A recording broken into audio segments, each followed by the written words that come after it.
Dear students, let us now go to the second one-act play in your textbook titled Lithuania by Rupert Brooke. As you know, Rupert Brooke is an English poet. He is known for his war sonnets written during the First World War. Lithuania, a one-act play written by Rupert Brooke, portrays uncontrollable greed in a poverty-stricken family in Russia. Look at the characters in the play. We have a stranger, the mother, the father, the daughter, a young man, a vodka shopkeeper, and the vodka shopkeeper's son. The inside of a hut in Lithuania. When the play begins, we are taken inside of a hut in Lithuania, which is in Russia. There is a table in the center. To the left of the table, you can see a ladder up to the upper story, upper floor. Behind, in the back wall, a long, low window is seen. Doors in the right end of the back wall and the near end of the left wall can also be seen. Projecting from the right wall, you can see a large stone stove. Beyond it, you can see a dresser. Dresser is a chest or drawers, like a shelf, with a basin, etc. It is early night in the autumn season. Outside the window is a space of moonlight. Pine trees are vaguely visible, vaguely, not very clearly.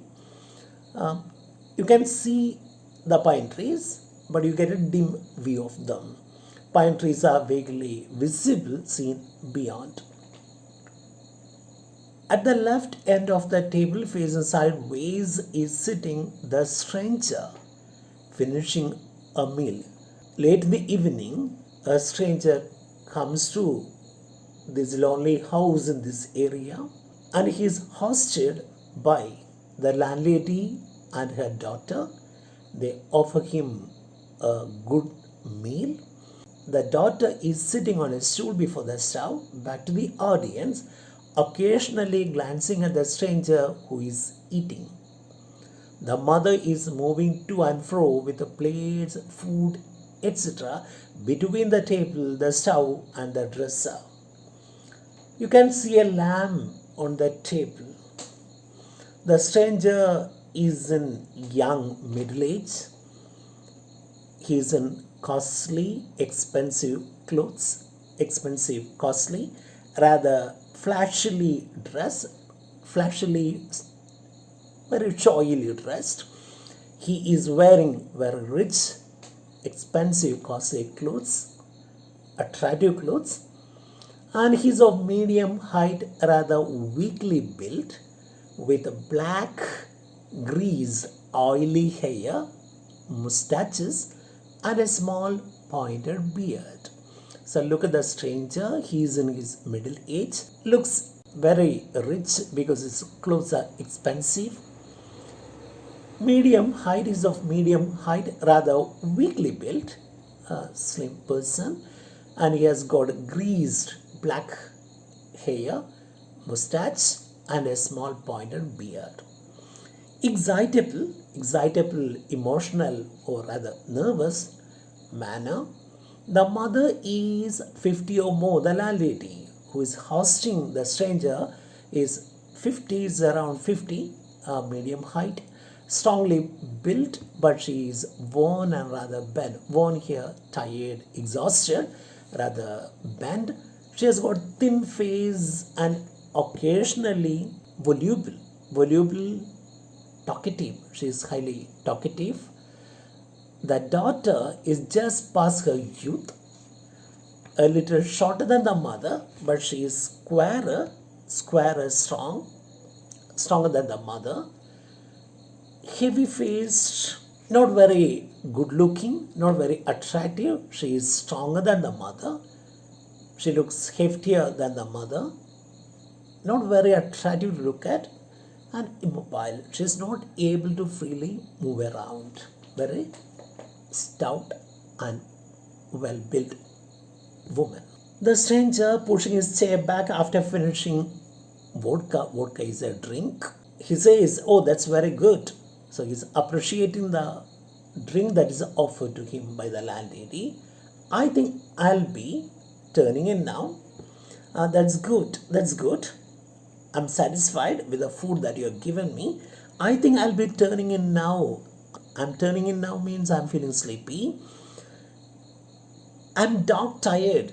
I'm dead tired, extremely tired after the tram through the woods, after the tram here, after the travel through the woods.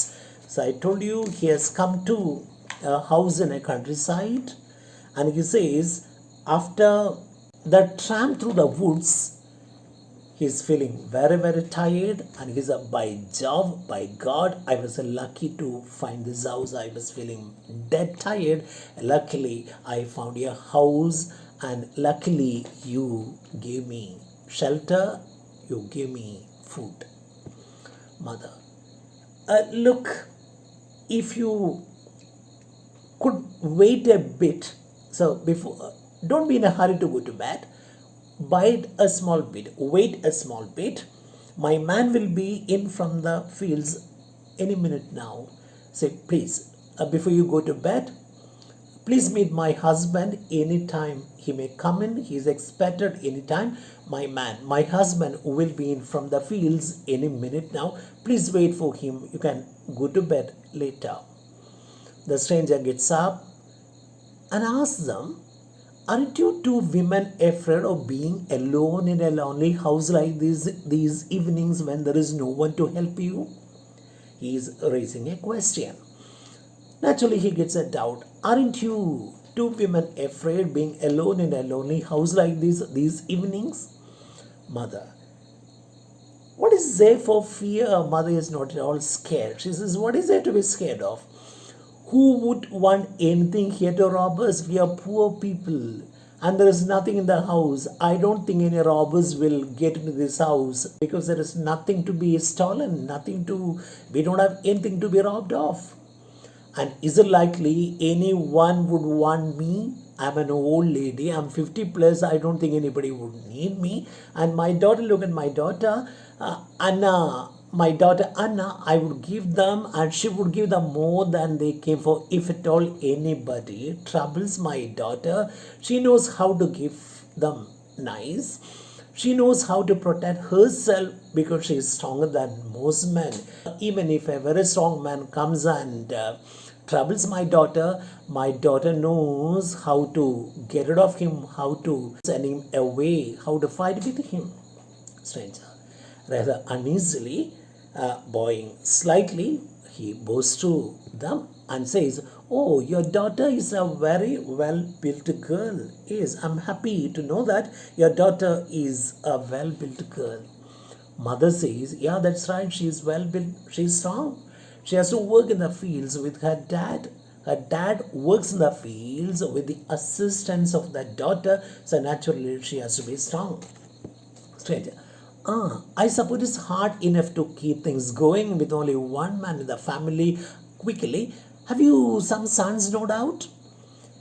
Now the stranger says, "I know it should be very hard for you, difficult for you to keep things going with only one man in the family. Your father doesn't have the support of any other man, male member in the family.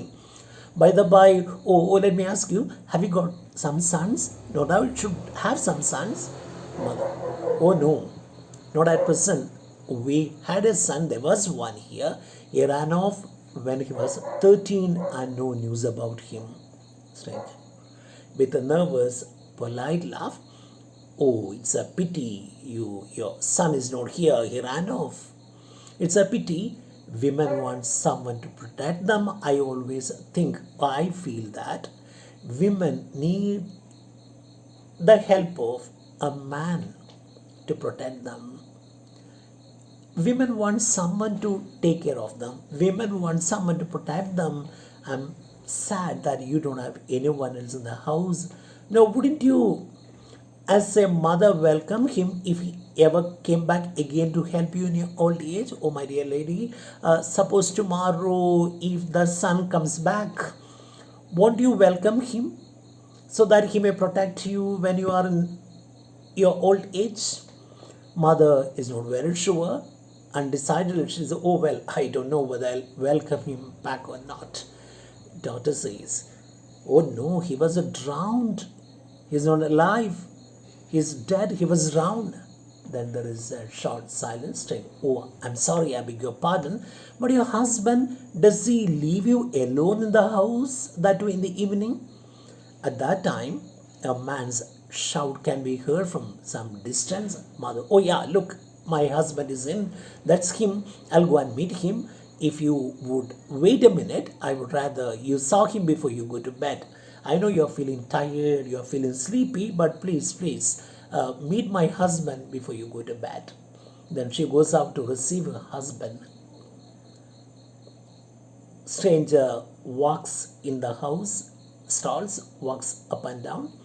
Rather swaggeringly, very proudly, he walks up to the stove and back.